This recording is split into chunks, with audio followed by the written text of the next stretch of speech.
International, www.netivyahinternational.org.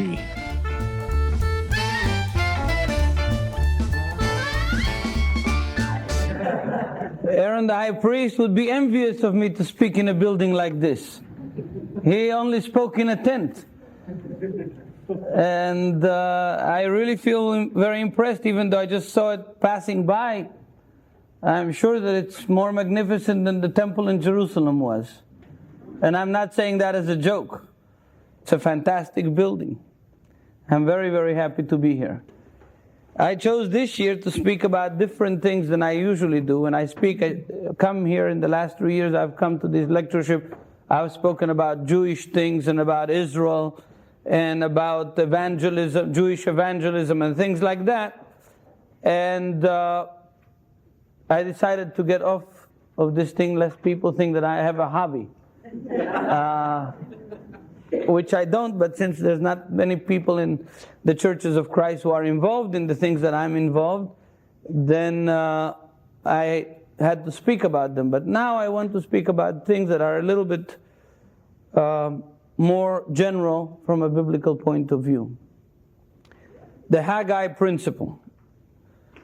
The Haggai Principle is a principle that runs throughout the whole Bible, from the Old Testament all the way to the New Testament, to the epistles of Paul, and to the book of Revelation. However, people have shunned dealing with it for many reasons. One is, we don't like to deal with God and with God's things in a give and take situation. We always like to express ourselves, show ourselves as if we're only giving to God. Yeah? We're worshiping God, we're giving from our money to God, we're doing things for God, and we don't particularly feel comfortable to say that there is some kind of law of reciprocity between what we do for God and what He does for us. It sounds a little bit mercenary, right? However, in the Bible, all the New Testament, we have this principle that I could have called it the Jacob principle. I could have called it the Paul principle. I could have called it the gospel principle. Yeah, but I chose to call it the Haggai principle because the prophet Haggai particularly deals in its historical setting with this principle. But first, let's describe our situation as a church, as a part of the Christian world, as a part of the Western civilization. Let's describe it and take our gloves off. Yeah? And we're going to read Haggai in a few minutes. We'll see that this description will more or less fit what Haggai says. How many of us are satisfied with our personal spiritual relationship to God? Raise your hand if you're satisfied. Don't be ashamed. Relax. Here is one. Good. How many more? 2. Don't be ashamed. All right. I'm not going to embarrass the 2 people that raised their hand and ask them why are they satisfied. But I'm glad that there is 2 people who are satisfied. I'm also satisfied because I know I'm doing my best.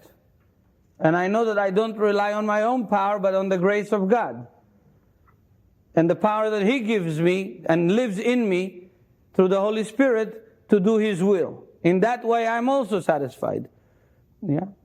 But how many of you are satisfied now with the condition of the restoration churches in the world today? Doctrinal, material, physical. How many of you are satisfied? Don't be ashamed. Less takers than what they were with their personal situation. How many of you are dissatisfied? We can't get a response on being satisfied. Let's find out how many are dissatisfied. Unanimous, I think. Okay? How many of you are feeling that you're doing a lot for God and His kingdom on earth? 1, 2. We have more takers. A lot of people. Great. And I think that we are. I'll tell you this. I think that there is more today done and more desire to do for God than we have done in a long, long time. The churches have got more money than ever before. You know, I see Brother Jim Thomas over here. How was the church 40 years ago? I'm not going to say 50 because you're not that old, right? Well, I'm older than that. It's tough. It was tough, right? They met in garages and in storefronts, and they didn't have gymnasiums, and they didn't have family life centers, and they only had one minister, and they could hardly pay him. Right? Right. Today the situation is that the churches have got beautiful facilities. Most of the places have got beautiful facilities. They've got ministers for everything, and they're paying them good salaries, and they're not suffering like they did 20, 30, 40 years ago. To be a minister 40 years ago was tough. You know, I had the privilege to come to the States in 1962 when a lot of the old-timers were still alive. And I talked to Brother Brewer and to Brother Keeble and to others, and it was tough. Today, we've got more money, more facilities, more trained men, and our men are trained better than they were 40 years ago.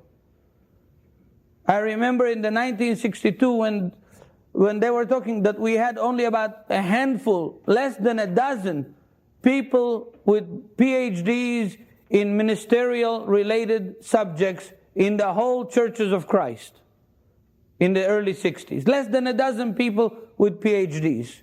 Today, every minister's got a PhD almost, or a master's degree, or some kind of education. Yeah? Not all of them have it in Bible, but they have education. But yet, in spite of these things, there is something that is lacking both privately, corporatively, denominationally, and in the whole Christian world. Let's now read from Haggai. Because I read with an accent, I'm going to ask somebody else to read. And from Haggai, we'll start with Haggai chapter 1, from verse 2 through verse 13. And who has a good reading voice? Eli? In the second year of Darius the king, in the 6th month, in the first day of the month, came the word of the Lord by Haggai, the prophet, unto Zerubbabel, the son of Shulam, governor of Judea, and to Joshua, the son of Joseph, the high priest, saying, Thus saith the Lord of hosts, saying, This people say, the time is not come, the time that the Lord's house should be built. Then came the word of the Lord to Haggai the prophet, saying, It is time for you, O ye who dwell in your houses, and the house lying waste. Now therefore, thus saith the Lord of hosts, consider your ways. Ye have sown much, and bring in little. Ye eat, but ye have not enough. Ye drink, but you are not filled, or with drink. Ye clothe you, but these have none worn. And he that earneth wages to put into a bag with holes. A little more. Okay? Thus saith the Lord of hosts, consider your ways. Go up to the mountain, and bring wood, and build the house, and I will take pleasure in it, and I will be glorified, saith the Lord. Ye looked for much, and lo, it is too little. And then when ye brought it home, it did blow upon it. Why, saith the Lord of hosts? Because of the 9 of mine house it is waste, and ye run every man unto his own house. Therefore the heavens open you to stay from dew, and the earth is stayed from her fruit. And I called for a drought upon the land, and upon the mountains, upon the corn, upon the new wine, upon the oil, upon the which of the ground bringeth forth fruit, and upon men, upon cattle, and upon all the labor of the hands. Two more verses. And Zerubbabel the son of Salathiel, and Joshua the son of Jochebed, the high priest, with all the remnants of the people, obeyed the voice of the Lord their God, and the words of Haggai, and the prophet, and the Lord their God had sent to him, and the people did fear before the Lord. One more. Spake Haggai, the Lord's messenger, to the Lord's message to the people, saying, I am with you, saith the Lord. Okay. The historical circumstance of this is that in the year 522, Darius became king in 520 BC. In the year 522, Haggai receives a message from the Lord. Haggai is an old man. We learn from the second chapter of Haggai that he was probably present and had seen the temple prior to its destruction by the Assyrians. Yeah? He says, which one among you has remembered the glory of this house before? In other words, he remembered it. He must have been a child when he was taken with his parents to exile to Babylon. And after so many years, he comes back. After 50-some years, he comes back with the first wave. And they rebuild with the help of Ezra and Nehemiah. They rebuild the walls, and they start building for themselves houses. We learned this from the portion that was read. Beautiful houses made out of cedars, paneled houses, it's translated in the English translations. In the Hebrew translations, made houses from cedar wood, which was the most expensive wood. If you remember, Solomon had built himself a house from cedar that he bargained with Hiram, the king of Tyre. Yeah. So they built themselves beautiful houses. 17 years had gone by, and they hadn't put a finger on the temple. In other words, between the time that they returned and the time that Haggai is prophesying, 17 years went by. For 17 years, they built themselves an economy, they built themselves an agriculture, they built themselves houses, and they were satisfied to go and worship in the house of God that lay in ruins. And not only that, but they were complaining. They were saying, it's a very hard times right now. We don't have enough, and our economy is in shambles. We seem to work and work and work, and we can't save anything. And we plant and plant and plant, and we don't have enough. And our situation is just bad. It's not the right time to start talking about remodeling the house of God. Let's wait a little bit. What's the hurry? Yeah. And so Haggai brings his principle. And this is a very difficult principle. It sounds so simple, but it's a difficult principle for us to accept in our lives and in the life of the church and in our personal finances and in our personal relationship to life and to God. The principle is this: the reason you are not satisfied, the reason that you are not happy with your life and with your spiritual life, is because you have not done first for the Lord. You've taken care of your things first, and there is no blessing in it. Now that's a phrase that in the churches of Christ you guys don't know. You never talk about blessing. Cursing, you already know. There's no problem. Yeah? You've been cursing each other for a long time. Yeah? But blessing, to talk about the blessing of God, to do something that is blessed by God, to bless other people and the church, and to bless God, that's not our terminology. Right? We bless our children every Friday night. People think that's weird. Well, our forefathers have been doing it for 4,000 years only. Yeah? It's not weird. It's weird not to bless your children. Not to say on your children, the Lord bless you and keep you and make His face to shine upon you, and so forth and so on.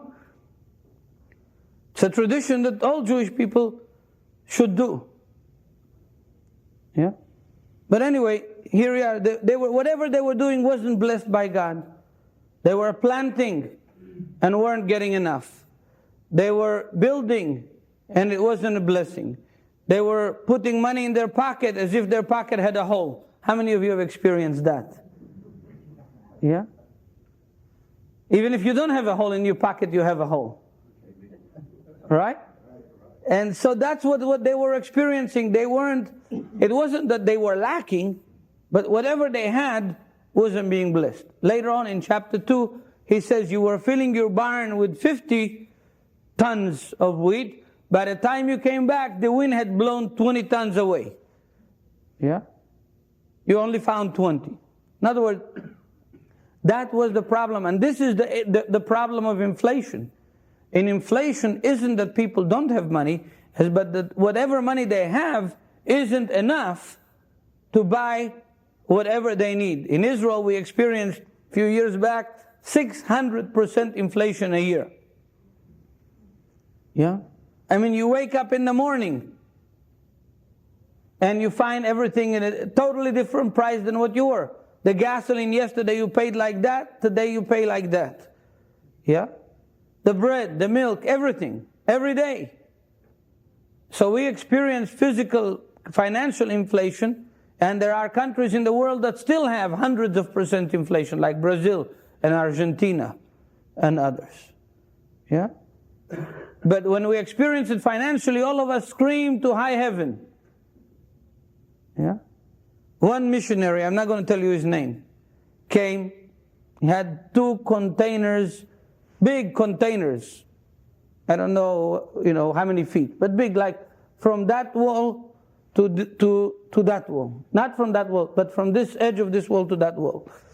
Ships containers, metal, 2 of them full. Had brand new refrigerators, furniture, all packaged from the factory, the whole line of Fisher Price toys, and everything. Came in, took a villa in Jerusalem, and a month later, the big fall of the inflation, 43% overnight. You went to bed in the morning, everything went up 43%, but it went up in shekels. It didn't go up in dollars. Yeah? But he didn't understand it. So he called his elders, and he said, devaluation 43%, I want a raise. His elder said, well, you haven't been there very long. You haven't done much. You've basically just moved in. We don't feel that we can give you a raise yet. And he already had a good salary compared to the natives. Yeah? He said, I'm coming home. If I don't get a raise, I'm coming home. The guy sold what he needed to sell, packed up the rest, and went home after 6 weeks after he arrived to Israel. That's it. Everything, tens of thousands of dollars went to waste because the guy didn't understand the principle that in dollars he actually gained, he didn't lose. It was only in Israeli pounds that the inflation hit, not in dollars. Yeah? But anyway, inflation can be a terrible thing. That's my point. It's a terrible thing to live and to experience what he's saying here, yeah? Here it is. You've planted much, but have harvested little. You eat, but are never satisfied. You drink, but you never have your fill. You put on clothes, but are not warm. You earn wages only to put them in a purse that has holes in it. Yeah, it's a terrible thing to experience. This was what happening with Haggai. The answer to this, Haggai said, is put God first. Put God's need first. If you put God's need first, then God will bless you. God will bless you. Now, this is a biblical principle. Yeah? We know the famous passages from the New Testament, seek ye first the kingdom of heaven. Come in. And yeah, Matthew 6:33, seek ye first the kingdom of heaven, and all these things shall be added to you. We know the parallel passage in Luke 6. Yeah? It will be added to you, pressed down, shaken down, 100-fold. Yeah? We know these passages. We know 2 Corinthians 9. What you sow is what you reap. But we seldom apply it to life. We preach it. Yeah? We preach it. We preach Matthew 6:33. Seek ye first the kingdom of heaven, right? We sing it. But when it comes to financial matters, when it comes to our real life, yeah, we seldom apply it. What's the secret of having success in business? If you know. What's the secret? Huh? Service. Yeah? Service. And you see many businessmen are not Christian. They are very successful. Right? So their secret is service. Now, but in the Bible, that's not the secret. In everything in the Bible, the secret is like Haggai says over here. You want to have success? Put God first. Give God His dues. Yeah? And you will have success. Yeah? Many Christians have a hard time believing that. Because they see the world and they see here are these people who are total jerks. And they're successful. Right? So why do we need God's blessing? Why do we need God to help us do our business? Because we are working on a different matrix. There is a number of principles in life, in the Bible, that seem difficult for us to understand from this point of view. You see, this is the issue. For the believer, whatever he does, he understands from where the source of his power and his ability and his success comes. Where does it come from? From God. Yeah? And therefore, everything that a believer accomplishes and does and is successful in is from God. Yes, he has to work for it. He has to plant. If they didn't plant, they wouldn't have. If they didn't make the vineyard, they wouldn't have the wine. If they didn't plant the wheat, they wouldn't have the bread, right? But the final result is the blessing and the success comes from God. For the unbeliever, where does it come from? From himself. Okay. Now, what is the difference between the two? Is there a difference? Success, somebody should tell me. Success is success. Right? What's the difference between success and success? One man is successful in this life. He builds a good business. He puts the business first. He's selfish. He's greedy. And I'm not talking about businessmen, but the businessman who only thinks of that. And his reward is around him. That's it. Vanishes. And the Christian businessman, the one who's putting God first, his reward is going to be eventual. Okay, that's right. There is another aspect in this, and that is this. The unbeliever businessman not only gets a reward in this world, he gets the punishment in the world to come. You see, the principle is this, and we learn it from many passages in the Bible. The principle is this: there is no man that is 100% evil, and there is no man that is 100% good. Am I right? Even the most evil man still does some good. Even if it is, the only good that he does is to let a beggar eat the crumbs of his table. It's still good, right? If he lets the beggar eat the crumbs of his table, it's a good deed. And for that good deed, he has to be rewarded, right? Because God doesn't remain a debtor to any man. If any man does a good deed, there is a reward in that good deed. You agree with this up to now? Think about it. Don't fall in a trap. If any man, even a murderer, does a good deed in prison on death row, yeah, he has a reward to it. Agree? Huh? So what if he does a good deed? What happens? What does that good deed do? You say no, Brother Taylor. May do good, but for him, there's no lasting good to it. Okay, I didn't ask about lasting good. I didn't say he was in the judgment day he'll get a benefit from the good deed. I said that every good deed, God said, is not a debtor to all men. He gives, the book of Psalms says, He gives to the righteous good, and to the evil He pays according to their evil. Yeah, and we see that in life. God remains a debtor to no man. If a man that did something good, he gets a benefit of it. He doesn't get a benefit in the everlasting life. He doesn't get a benefit in heaven. But he gets a benefit of it because God rewards those who do good. And if a Christian does evil, when does he pay for that evil that he did? Yeah, if this law is in physics and in nature and in the Bible, when does the Christian and the righteous person get the benefit, get the punishment for the evil that he did? In the judgment. In the judgment there is no punishment. For the believer, there is no punishment in the judgment. Come into my fold, you good and faithful servant. That's it. In heaven there is no punishment. Right? So when is he going to pay for it? Yeah. Now. The story of Lazarus and the rich man is the best illustration of this.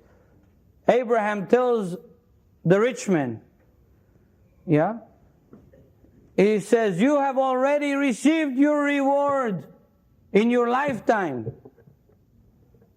And Lazarus in his lifetime suffered. That's what he tells him. Isn't it? Lazarus in his lifetime suffered.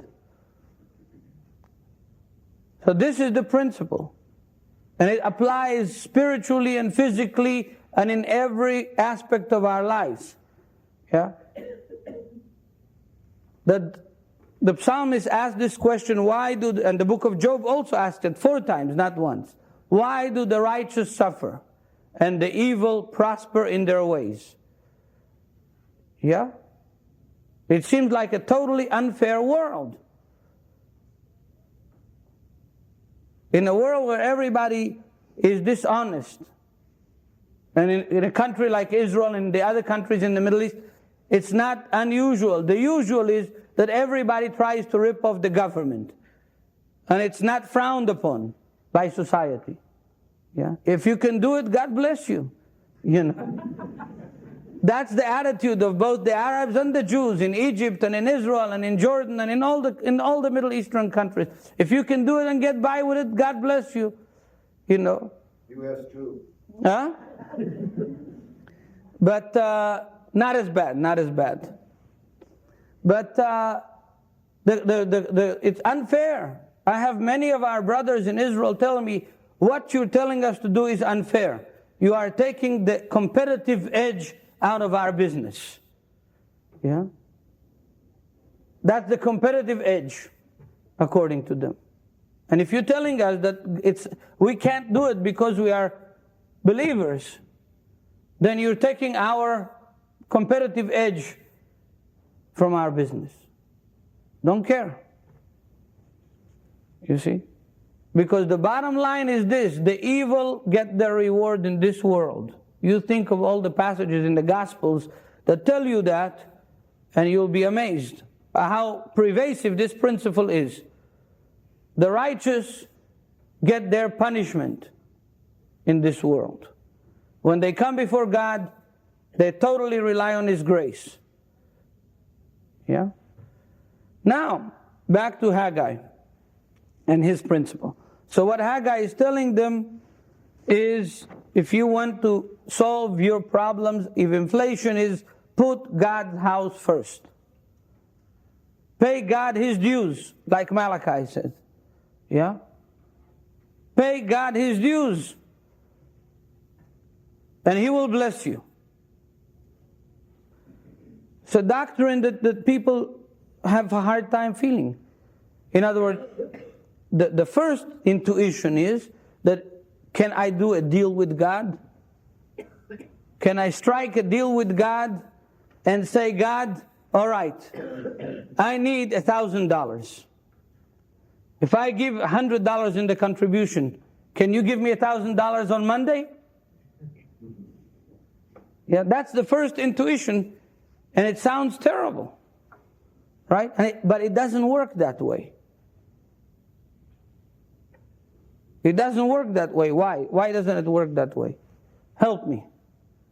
I see a guy smiling there with a red tie, a plaid jacket, a Texas thing on his lapel. Tell us why. Why it doesn't work? Well, I was just admiring your class, which I got in a little late, but I really don't know why. All right. I'll let you tell. That's an honest answer. Okay, why doesn't it work? Why doesn't it work to strike a deal with God? How can we give Him anything? Well, we still give Him, and He still wants from us. We're joking if we say that God doesn't want from us. He desires from us to give Him. He desires to give to His church. He desires to give of our life. He desires for us to give Him of our money. He desires and takes pleasures in the sacrifices and in the burnt offerings. That's what the Word of God teaches. He takes pleasure in it. He can't be manipulated. Why not? How does He know that we're manipulating Him? He's almighty. He's almighty. Expressing our selfishness. All right, we're getting close. If a man thinks in his heart, so is he. If the motive is wrong, that's it. The reward is no. That's right. God doesn't look only at our deeds. He looks at the motives of our heart for our deeds. And therefore, if we unsincerely manipulate God, like this brother said, in order to make gain of it, whether it be spiritual gain or physical gain, if we unsincerely manipulate God, then the whole deal is canceled. And the principle is reversed. Like in the case of Simon the sorcerer in Acts 8. It becomes a curse, not a blessing, to give to God under these circumstances. It becomes a curse, not a blessing. Yes, sir. The problem, I think, that we forget that God gave us everything. He gave us the money, the health,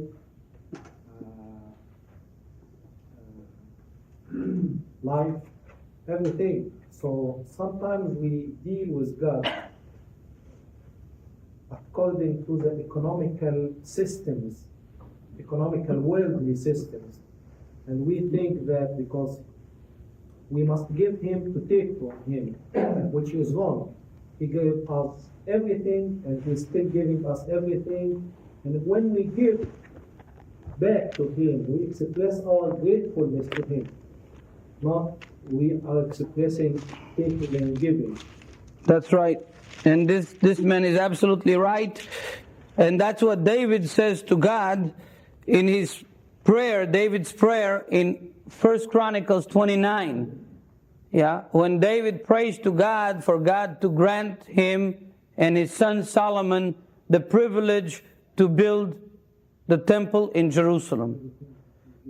David says, everything is yours, and whatever we give you back, we give you of your own. From yours we're giving. Mishal Khanatannullah. Yeah? From yours we're giving you, not from ours. Because we have nothing. We came into the world naked. We leave the world naked. We have nothing. But whatever we give from yours. But we still have to give. You see? It's still a question of the principle, what you sow is what you reap.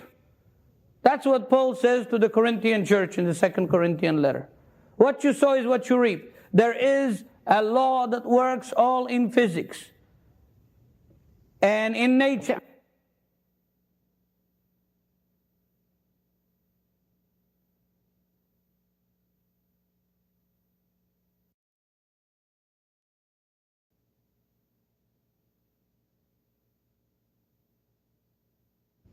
It's not because there's no money. There is money. There's plenty of money to do anything we desire to do.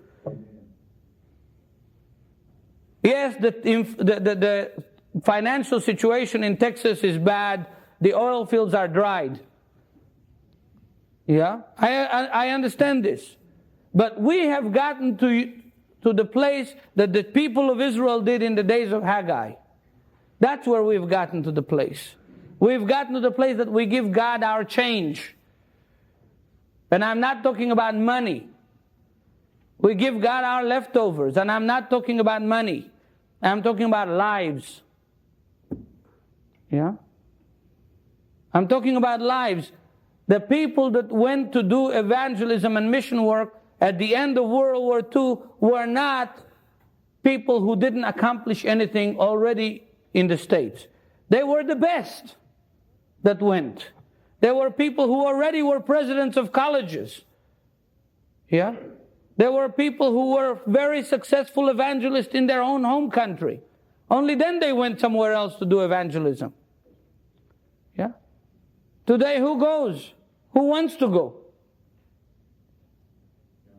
Young people who haven't evangelized a certain even one person in Abilene, much less to evangelize somebody else in somewhere else, in another language, another culture, another everything.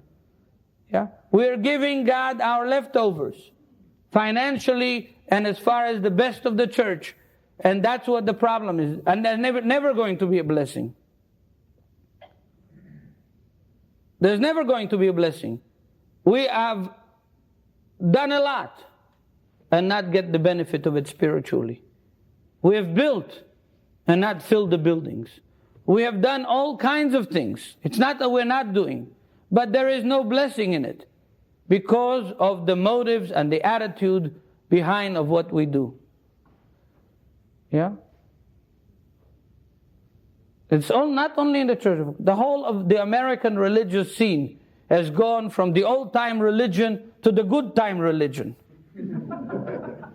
Give me the good-time religion. Give me the good-time religion. Yeah. That's what they want today. Yeah. And I think that, this principle works. I tell you a story. I believe in miracles. You stone me if you want to, but I believe in the supernatural power of God. Okay?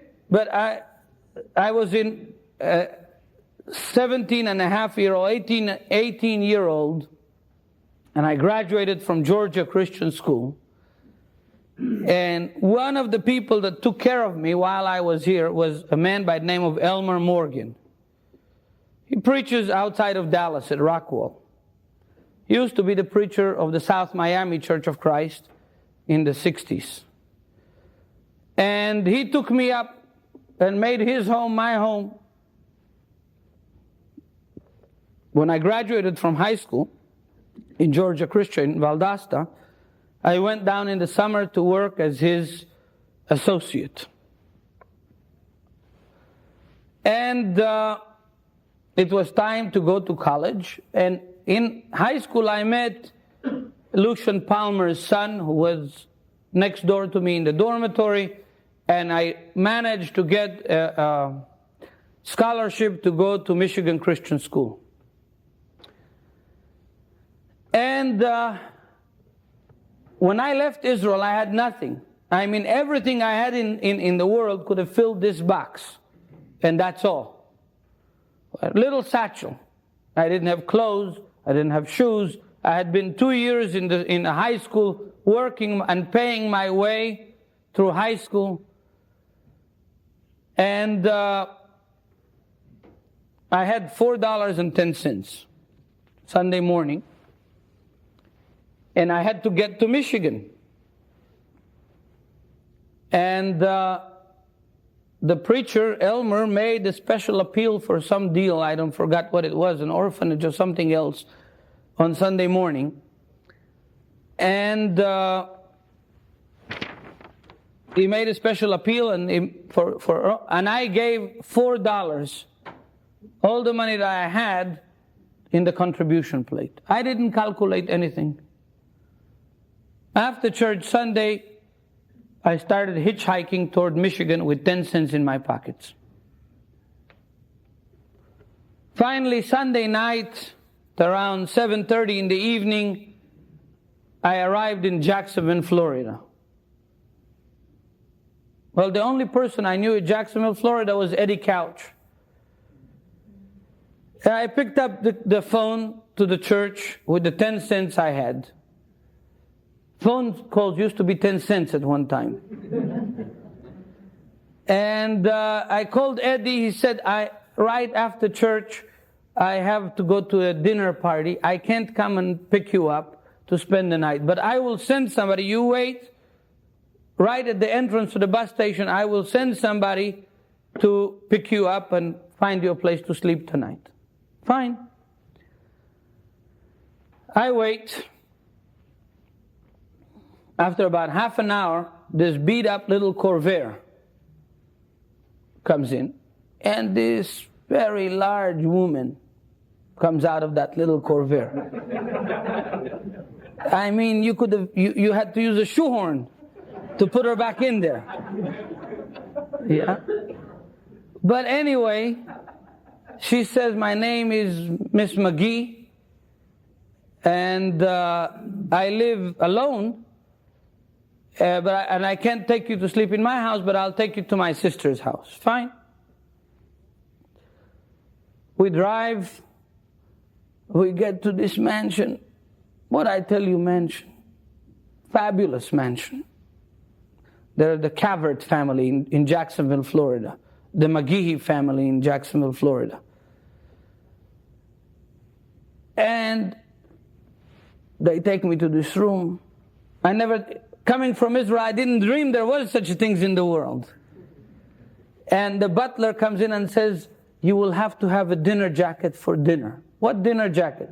I didn't have hardly a shirt, So he says, I said, I'm sorry, I don't have one. He said, well, we'll find you one. They find me a dinner jacket.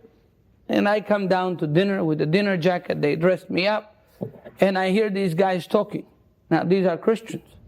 Saying, I was last week in Minnesota hunting deer. Another guy said, I was hunting ducks in Louisiana. Another guy said, I came back from a safari. And I didn't know what to do. I said nothing. In the morning, they wake me up. They said, well, before we send you on your way, we'll take you out to eat breakfast. Fine. So I get in the car with Mrs. Cavert and Miss McGee. And they take me to this restaurant. And after about so long, a guy comes with 2 shopping carts and asks Mrs. Cavert for the keys to her car. And she gives him the keys to her car. We get in the car and we drive. And I said, well, you just dropped me off on the road that leads to Michigan. We get to this place. A guy comes in a uniform, opens the trunk, takes the suitcases, and Mrs. Cavert says, this man will take you to Michigan. You know what? I flew to Michigan on a private airplane. I had 2 suitcases, leather suitcases, full of everything that a college student would need in Michigan. From a coat to boots to everything my size. These two women, must have snuck into my room, looked at what size I wear, and they ordered it all, they brought it all. I've got to Michigan like king. Lucian Palmer was the president. He met me at the airport. Yeah? I didn't have a penny in my pocket. Now, this is only one story. From a long time ago, I could tell you many things. Yeah? Many things I could tell you that you didn't imagine that happened. Such things. I don't know for sure if there is a direct relationship with what I did on Sunday morning to what God blessed me on Sunday night. I don't know. But who else should I give the credit to? Yeah? We have gotten used to think that it's all natural phenomena. There is no nature. God is above nature. He controls nature in the Bible. We have sold ourselves short from being the sons of God and saints. And this Haggai principle has to do only with that. Has to do of giving ourselves, surrendering all to God, and then let God take care of it from here on. Yeah? And this is something that we are teaching about giving, yes. We are teaching, but we're not teaching. Look at these are the New Testament passages that relate to this. And with this, I'll leave you some minutes for questions. Yeah? By the measure you measure out, you will be measured. Matthew 4:24. Yeah? That's the same as for 2 Corinthians 10:13 through 5. Measure, yeah? Listen to this text. I'll read it to you. 2 Corinthians 10:13 through 15.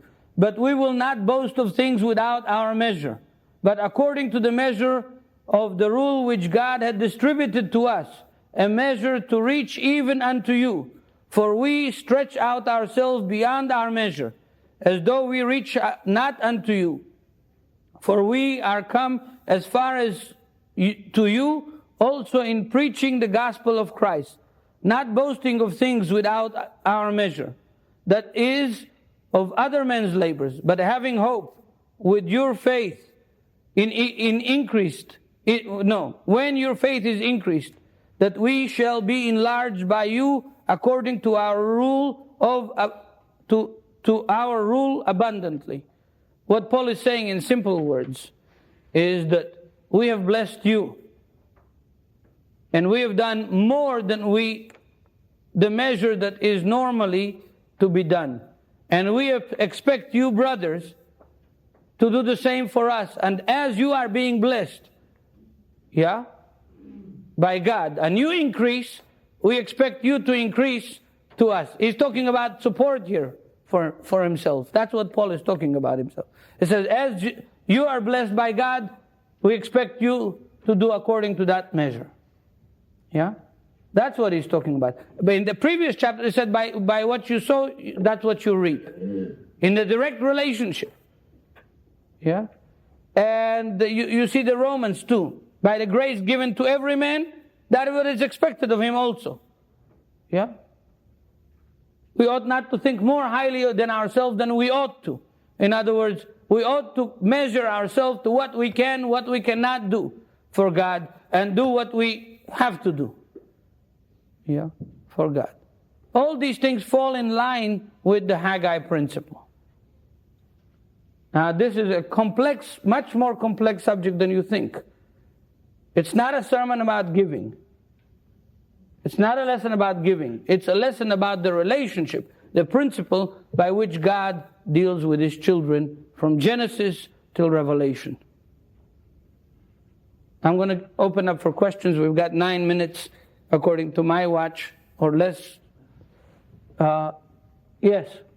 What is the differential here between this being a grace relationship and being a form of legalism where it's simply manipulation? Okay, that's an excellent question. What is the relationship between grace relationship and a legalistic manipulation of this principle? I tried earlier to touch on that. Yeah?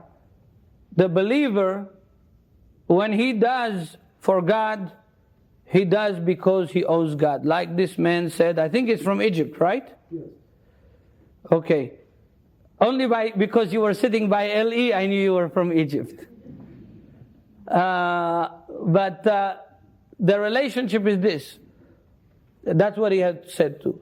Everything belongs to God. That's where grace comes in. We are all nothings. The Jewish rabbis in Pirkei Avot, one of the tractates of the Mishnah, say this. What is man? No. Who am I and what am I? And if I am not for myself, who am I for? If I am only for myself, then what am I? Where did I come from? And where am I going? And before whom am I going to give the judgment? Okay? Now this statement sounds rambling, but it's very important. The answers that the Mishnah gives is that, who am I? I am a zero, a piece of clay. Yeah? What am I? I am more than the whole world's worth. Jesus said, one soul equal to the world, right? I am more than one, the whole world is yours. What am I for? Yeah? To do God's will. Where am I coming from? From a stinking little drop of semen. Yeah? Where am I going to?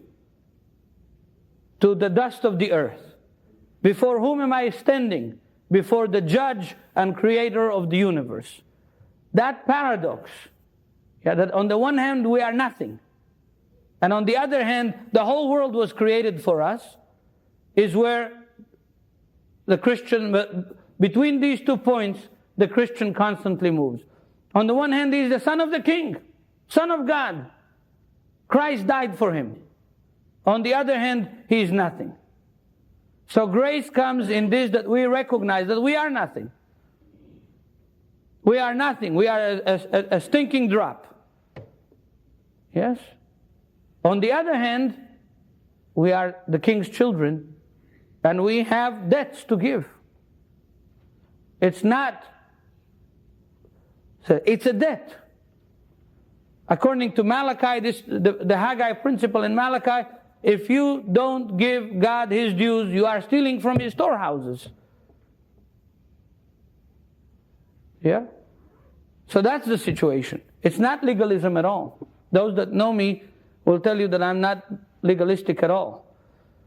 But I do feel that on the one hand, we don't need to get sick with the diseases of Protestantism and with the Protestant evangelical over or lack of understanding of God's grace. On the other hand, we don't need to get sick with Phariseeism and with the legalistic observance of precepts and commandments. Yeah? And it doesn't have to be either or. Yeah? There is another ground. And there we are where we ought to be. Yes? Yes, sir. The reason I think, from my perspective, that I had difficulty at first with that perspective is we're living in a capitalistic culture. We hear so many religions say, you give God and He'll give you back so much, and it turns into a deal-making deal. And we miss the depth that you're implying here of the relationship of, you really forget that God's going to give it back to you in your attempts to serve Him because of what He's done for us. That's right. And God sometimes plays a joke on us. We may give Him our life, and He may give us a slap, just to see if we are really faithful or not. What's the difference between Israel, the Middle East, and America? In America, what comes at the end of a dark tunnel? Light. In the Middle East, what comes in the end of a dark tunnel? More darkness. Yeah? Only after the more darkness comes the light. Yeah? And this is the way God sometimes does to us. He wants to test us to see if we are really faithful or not. He tested Abraham. What, are we better than Abraham? He asked Abraham to give him his only begotten son. Folks, it's terrible. The all hope that Abraham had was in that son Isaac. God had promised him and God had given him, and then God asked for it. Yeah? There it is. But when Abraham gave it, not only he got back Isaac, he got back more blessings. The principle is all pervasive. Yes, we have a disease, and that is a disease. If somebody else does something wrong, we will steer away from it 1,000 miles. Yes, the denominational world and the Western Christendom has played, Kenneth Copeland and others have played this truth into the dirt and made it manipulative, both manipulating human beings, thinking they're also manipulating God. Yeah, but it doesn't work. Yeah, and but because Kenneth Copeland and some other Pentecostal preachers have misused this, we don't need to throw it away. We can use it right, and do give our everything to God and put God really first in our lives and try it. You'll see it works and you'll like it. Yeah. One more question. Yes, ma'am. Okay, when you talk about, you mentioned test, I think I'm confused between test and temptation because God does not. That's right. Okay, then. There is two words in Hebrew. There is the word pitui, which only Satan pitui. Only Satan mefateotanu. In other words, only Satan tempts us. And that is tempts in order to make fall. Yeah. And there is nisayon, which is an experiment, yeah, which is test in order to make succeed. A teacher that gives a test to his children, does he want them to fail or he wants them to pass? Huh? It's a good test. Right? It's something that helps build the children. And the word in Genesis 22 is, and God tested Abraham. The word in First Chronicles 21,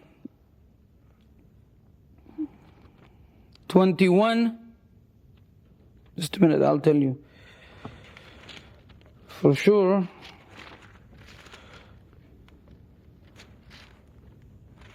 Excuse me. Yes, First Chronicles 21 verse 1. Then Satan stood up against Israel and moved David to number. The word here, moved David to number, is the word that I mentioned earlier in Hebrew. Tested or tempted David to number Israel. Yeah?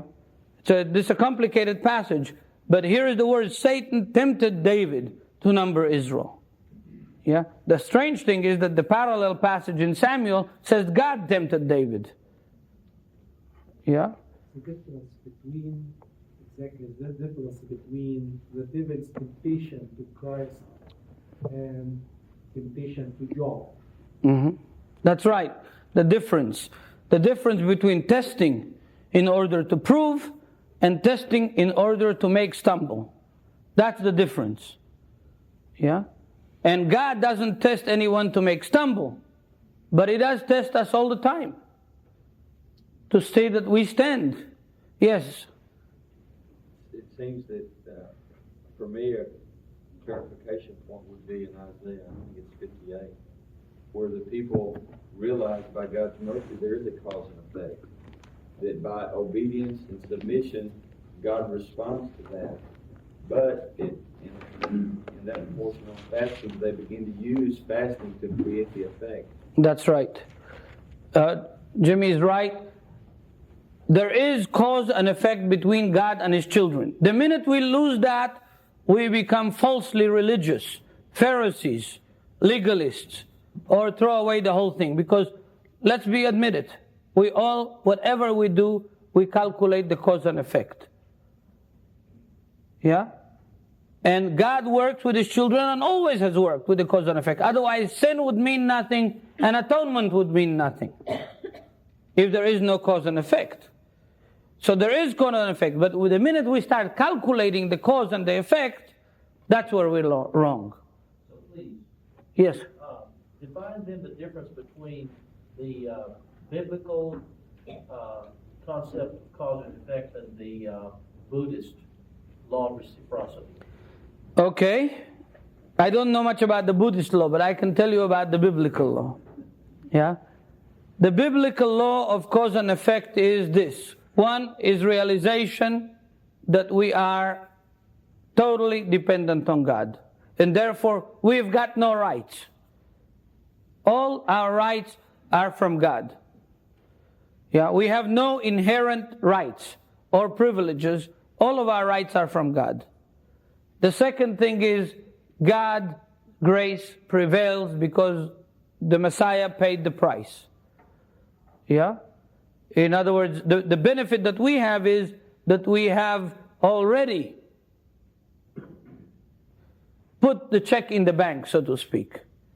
Yeah? But now comes the cause and effect. It's like having a cause and effect between a child that is not your own and a child that is your own. Once you're a child, you're in the household, that's it. But in the household, there is cause and effect. You're a father, you have children, so you know that there is cause and effect in your household. Even though you love them and they will inherit you and everything, but there is cause and effect. They cause and you affect them. Right? Am I right? But that's after you're a child. That's the difference between the worldly view of cause and effect and the Christian or the biblical view of cause and effect. Yeah? Yeah. Okay. I really thank you for this, for your questions and everything. The next time we meet will be over the Gamaliel principle, which is a similar idea, but in another area completely, dealing with other area completely. Thank you.